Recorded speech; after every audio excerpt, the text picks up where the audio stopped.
ஆகாஷ்வாணி.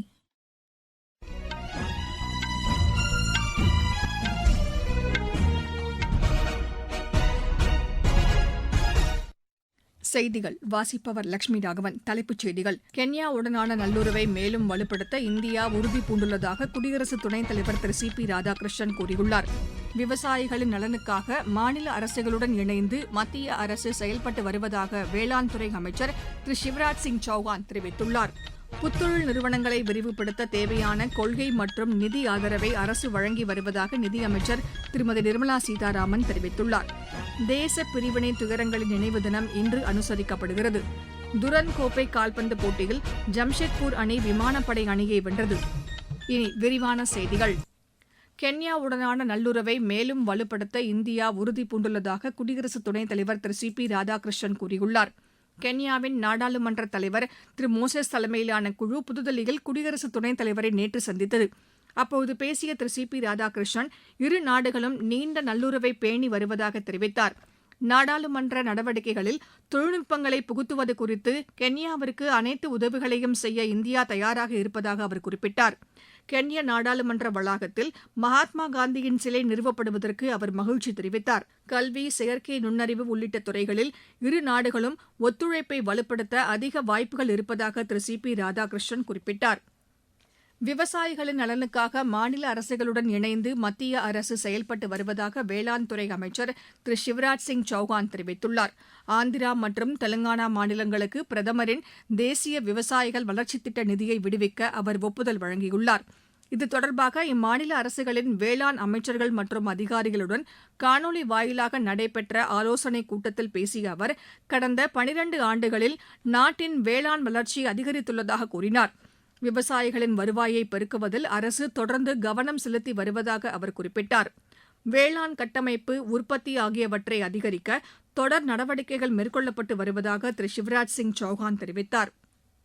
புத்தொழில் நிறுவனங்களை விரிவுபடுத்த தேவையான கொள்கை மற்றும் நிதி ஆதரவை அரசு வழங்கி வருவதாக நிதியமைச்சர் திருமதி நிர்மலா சீதாராமன் கூறியுள்ளார்.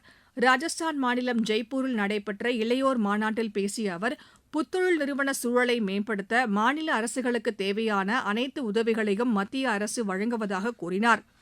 புத்தொழில் நிறுவனங்கள் மூலம் பெருநகரங்கள் மட்டுமல்லாமல் சிறிய கிராமங்களும் பயனடைய வேண்டும் என்று அவர் வலியுறுத்தினார்.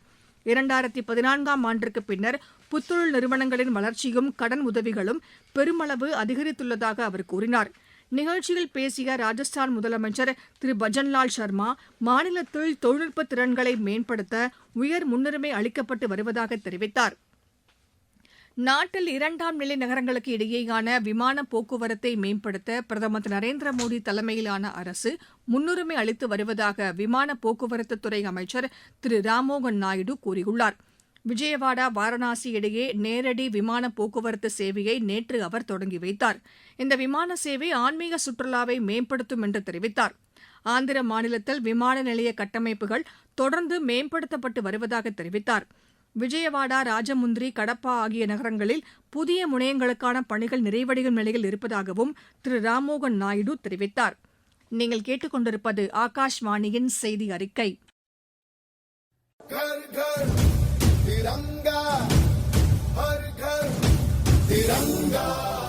நேயர்களே, சுதந்திர தினத்தையொட்டி இல்லந்தோறும் தேசிய கொடி ஏற்றும் இயக்கம் தற்போது நடைபெற்று வருகிறது.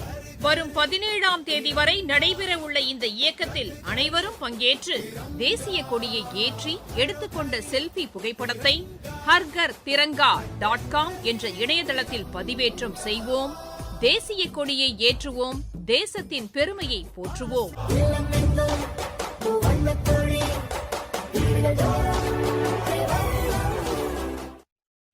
இல்லந்தோறும் தேசிய கொடி ஏற்றும் இயக்கம் நாட்டுப்பற்றை வலுப்படுத்துவதாக மத்திய உள்துறை அமைச்சர் திரு அமித் ஷா தெரிவித்துள்ளார்.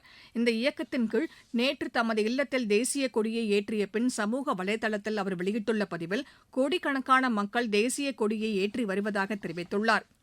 பிரதமர் திரு நரேந்திர மோடியின் அழைப்பிற்கு ஏற்ப நாடு முழுவதும் இல்லந்தோறும் தேசிய கொடி ஏற்றும் இயக்கம் மக்கள் இயக்கமாக மாறி வருவதாக மத்திய சுகாதாரத்துறை அமைச்சர் திரு ஜே பி நட்டா தெரிவித்துள்ளார். புதுதில்லியில் தமது இல்லத்தில் தேசிய கொடியை ஏற்றி வைத்த பின் செய்தியாளர்களிடம் பேசிய அவர் பிஜேபி சார்பில் நாடு முழுவதும் தேசிய கொடி ஏந்தி பேரணி நடைபெற்று வருவதாக தெரிவித்தார். நாட்டில் உள்ள அனைத்து நகரங்களிலும் கிராமங்களிலும் இந்த பேரணி நடைபெறும் என்றும் திரு ஜே பி நட்டா கூறினார். வெளியுறவுத்துறை அமைச்சர் டாக்டர் ஜெய்சங்கர் இந்த இயக்கத்தின் கீழ் தேசிய கொடியை ஏற்றி வைத்தார். அனைவரும் இல்லங்களில் தேசிய கொடியை ஏற்ற வேண்டும் என்று மத்திய நிலக்கரித்துறை அமைச்சர் திரு கிஷன் ரெட்டி கேட்டுக் கொண்டுள்ளார். தேசிய நுகர்வோர் குறைதீர் ஆணையத்தில் நிலுவையில் உள்ள வழக்குகளுக்கு விரைந்து தீர்வு காண கூடுதல் மண்டல அமர்வுகளை அமைக்க உச்சநீதிமன்றம் உத்தரவிட்டுள்ளது. இது தொடர்பாக உச்சநீதிமன்ற தலைமை நீதிபதி திரு சூரியகாந்த், நீதிபதிகள் ஜாய் மால்யா, மோகனா ஆகியோர் அடங்கிய அமர்வு மாநில மற்றும் மாவட்ட நுகர்வோர் குறைதீர் ஆணையங்களில் தணிக்கை செய்ய வேண்டும் என்று கூறியுள்ளது. நுகர்வோர் குறைதீர் ஆணையத்தில் நிலுவையில் உள்ள வழக்குகள் குறித்து 2 வாரங்களுக்குள் அறிக்கை தாக்கல் செய்ய வேண்டும் என்று தேசிய நுகர்வோர் ஆணைய தலைவருக்கு உச்சநீதிமன்றம் உத்தரவிட்டுள்ளது. பஞ்சாபில் வரைவு வாக்காளர் பட்டியலை தேர்தல் ஆணையம் வெளியிட்டுள்ளது. வாக்காளர் பட்டியல் சிறப்பு தீவிர திருத்தப் பணிகளுக்குப் பிறகு 20,66,000 வாக்காளர்கள் நீக்கப்பட்டுள்ளனர். இறுதி வாக்காளர் பட்டியல் வரும் அக்டோபர் 12ஆம் தேதி வெளியிடப்படும் என்று தேர்தல் ஆணையம் கூறியுள்ளது. தேச பிரிவினை துயரங்களின் நினைவு தினம் இன்று அனுசரிக்கப்படுகிறது. 1947ஆம் ஆண்டு நாடு சுதந்திரம் அடைந்தபோது இந்தியா பாகிஸ்தான் பிரிவினையால் ஏற்பட்ட துயரங்கள் மற்றும் உயிரிழப்புகளை நினைவு கூறும் வகையில் 2021ஆம் ஆண்டு முதல் இந்த தினம் கடைபிடிக்கப்பட்டு வருகிறது. இதனையொட்டி பல்வேறு நிகழ்ச்சிகளுக்கு ஏற்பாடு செய்யப்பட்டுள்ளது. பிரிவினை துயரங்கள் தொடர்பாக புதுதில்லியில் நடைபெறும் தேசிய கருத்தரங்கில் குடியரசு துணைத் தலைவர் திரு சி பி ராதாகிருஷ்ணன் பங்கேற்கிறார். பஞ்சாபின் அம்ரிட்சரில் நடைபெறும் நிகழ்வில் மத்திய கலாச்சாரத்துறை அமைச்சர் திரு கஜேந்திர சிங் ஷெகாவத் பங்கேற்க உள்ளார். தில்லியில் பிரிவினை துயரங்கள் அருங்காட்சியகத்தில் நடைபெறும் நிகழ்ச்சியில் துணைநிலை ஆளுநர் திரு தரண்ஜீத் சிங் சந்து பங்கேற்கிறார்.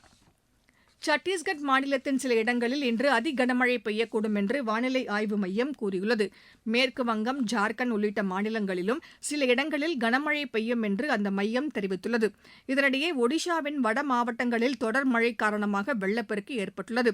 ஜலாக்கா, புத்தவலங்கா உள்ளிட்ட ஆறுகளில் தண்ணீர் பெருக்கெடுத்து ஓடுகிறது. இதனையடுத்து பாலசோர், மயூர்கஞ்ச் உள்ளிட்ட மாவட்டங்களில் தாழ்வான பகுதிகளில் இருந்து மக்கள் பாதுகாப்பான இடங்களுக்கு வெளியேற்றப்பட்டுள்ளனர். மேற்கு வங்கத்தின் புரூலியா, மேற்கு மெதினாப்பூர், புர்த்வான் உள்ளிட்ட பகுதிகளிலும் தொடர்ந்து கனமழை பெய்து வருகிறது. கேரளம் மாநிலத்தின் கோட்டயம், பத்தினம்திட்டா, இடுக்கி, கண்ணூர், வயநாடு உள்ளிட்ட மாவட்டங்களில் கனமழை பெய்யக்கூடும் என்று வானிலை ஆய்வு மையம் தெரிவித்துள்ளது. தில்லி, ஹரியானா, கோவா, ஆந்திரா மற்றும் கர்நாடகாவின் சில இடங்களிலும் கனமழை பெய்ய வாய்ப்பிருப்பதாக அந்த மையம் கூறியுள்ளது. இந்தியாவை உலகின் உற்பத்தி மையமாக உயர்த்துவதற்கான முக்கிய துறைகள் என்ற தலைப்பிலான அறிக்கையை நித்தி ஆயோக் துணைத் தலைவர் திரு அசோக்குமார் லஹரி வெளியிட்டார். உலகளாவிய போட்டிகளை எதிர்கொள்ளும் நிலையில் உள்ள 12 முக்கிய துறைகள் குறித்து இந்த அறிக்கையில் விளக்கப்பட்டுள்ளது. உலகளாவிய போட்டிகளை எதிர்கொள்ளும் திறன், மதிப்பு கூட்டுதல், வேலைவாய்ப்பு உருவாக்கம், உலகளாவிய விநியோக சங்கிலியுடன் ஒருங்கிணைந்து செயல்படுவது உள்ளிட்ட முக்கிய விஷயங்கள் இதில் இடம்பெற்றுள்ளன. வளர்ச்சியடைந்த இந்தியா என்ற இலக்கை எட்டும் வகையில் உற்பத்தித் துறையின் கட்டமைப்பை வலுப்படுத்துவதற்கான செயல் திட்டம் ஆகியவை இதில் அடங்கியுள்ளன. மின்னணு பொருட்கள், எஃகு, வாகனம், பாதுகாப்பு தளவாடங்கள், ட்ரோன்கள், ரசாயனங்கள், ஜவுளித்துறை, மருந்துப் பொருட்கள், உபகரணங்கள் உள்ளிட்டவை உற்பத்திக்கான முக்கிய துறைகளாக இந்த அறிக்கையில் இடம்பெற்றுள்ளன. துரந்த் கோப்பை கால்பந்து போட்டியில் ஜம்ஷேத்பூர் அணி விமானப்படை அணியை வென்றது. குவஹாத்தியில் நேற்று நடைபெற்ற ஆட்டத்தில் ஜம்ஷேத்பூர் அணி 6-0 என்ற கோல் கணக்கில் வெற்றி பெற்றது. ஷில்லாங், லேஸ்னிங் அணிகள் மோதிய மற்றொரு ஆட்டம் டிராவில் முடிவடைந்தது. ஜம்ஷேத்பூர், ஷில்லாங் அணிகள் காலிறுதிக்கு சுற்றுக்கு தகுதி பெற்றுள்ளன. காலிறுதி ஆட்டங்கள் நாளை மறுநாள் தொடங்குகின்றன. மீண்டும் தலைப்புச் செய்திகள்.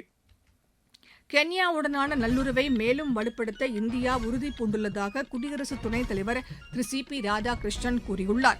விவசாயிகளின் நலனுக்காக மாநில அரசுகளுடன் இணைந்து மத்திய அரசு செயல்பட்டு வருவதாக வேளாண் துறை அமைச்சர் திரு சிவராஜ் சிங் சௌஹான் தெரிவித்துள்ளார். புத்தொழில் நிறுவனங்களை விரிவுபடுத்த தேவையான கொள்கை மற்றும் நிதி ஆதரவை அரசு வழங்கி வருவதாக நிதியமைச்சர் திருமதி நிர்மலா சீதாராமன் கூறியுள்ளார். தேச பிரிவினை துயரங்களின் நினைவு தினம் இன்று அனுசரிக்கப்படுகிறது. துரந்த் கோப்பை கால்பந்து போட்டியில் ஜம்ஷேத்பூர் அணி விமானப்படை அணியை வென்றது. இத்துடன் இந்த செய்தி அறிக்கை நிறைவு பெற்றது. எமது செய்திகளை சமூக வலைதள பக்கங்களில் AR நியூஸ் சென்னை என்ற முகவரியிலும் RNU சென்னை என்ற யூடியூப் சேனலிலும் உடனுக்குடன் அறிந்து கொள்ளலாம்.